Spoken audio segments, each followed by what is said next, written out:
اللهم صل وسلم على سيدنا محمد وعلى آل سيدنا ومولانا محمد وبارك وسلم. أعوذ بالله من الشيطان الرجيم. بسم الله الرحمن الرحيم. قال بني إسرائيل دا نمونر تخویف دا او ترغیب دا جهاد دا. سال بنی اسرائیل تپوسو کہ ما پیغمبر دا بنی اسرائیلنا کم آتینام سمر ورکڑیو منگا دیتا من آیت بینہ دا اغا معجزوخ کارونا. ومن یبدل نعمت اللہ اغسو چی بدلی نعمت اللہ تعالی من بعد ما جاتو پس داغن چراغ غلیو دتا فإن اللہ شدید العقاب پس بشک اللہ تعالی سخ عذاب ورکون کے دے. زوینا للذین کفروا خیسته شوی دی د پاره دا هغه کسانو چې کافر دي سوا ته خیسته شوی دا سخت عذاب ورته ملاویږي نو دا د هغې علت دی.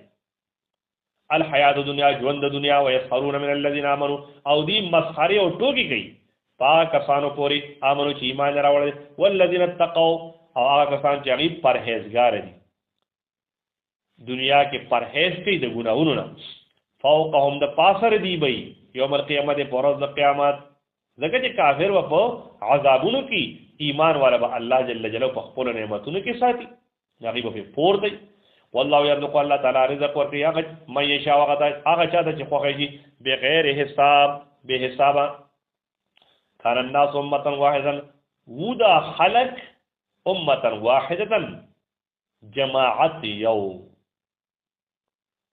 د نوح علیہ السلام پورې دی په یو دین او په یو عقیده تاغلی نه رستو بیا د اختلافات شروع فبعث الله النبیین نو راولېږل الله تعالی پیغمبران مبشرین زیر ورکوونکي د جنتونو د نعمتونو ومنذرین او ير ورکوونکي د عذاب نه وانزل معهم الكتاب نازل کړه الله تعالی دای سره کتاب بالحق په حق سره ليحكم بين الناس د لپاره چې دی فیصلو کی فمن ذخلوا فی مختلفوا فی هغه کې هغه حکمونو کې چې دی اختلاف کړو پای کې نو پیغمبرانو را فیصله وکړي چې داسې مه کوئ داسې کوئ.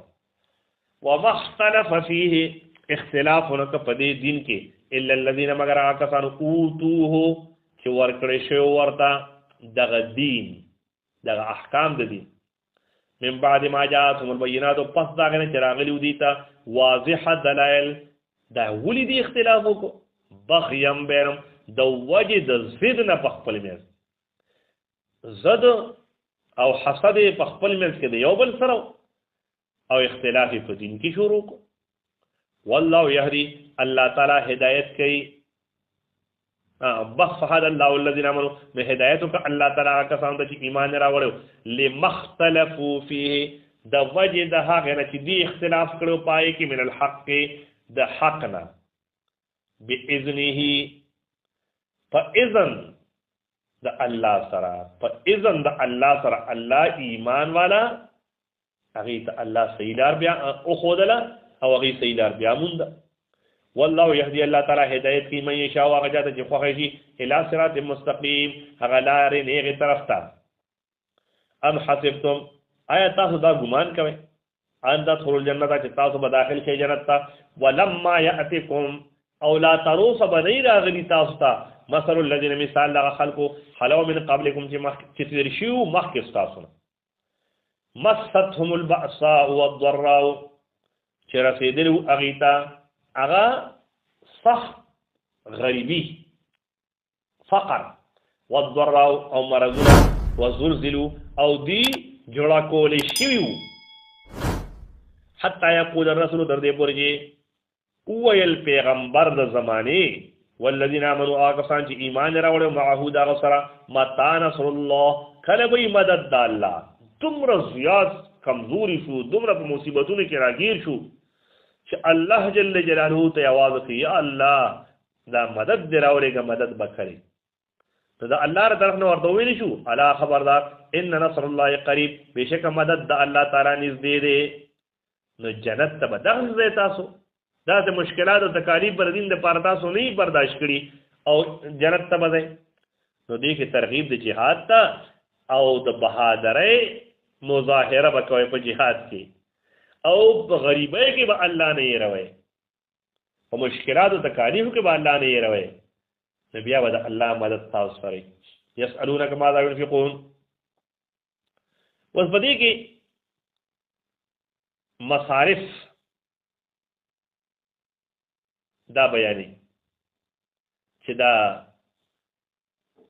مال به په چا باندې لګولی شي.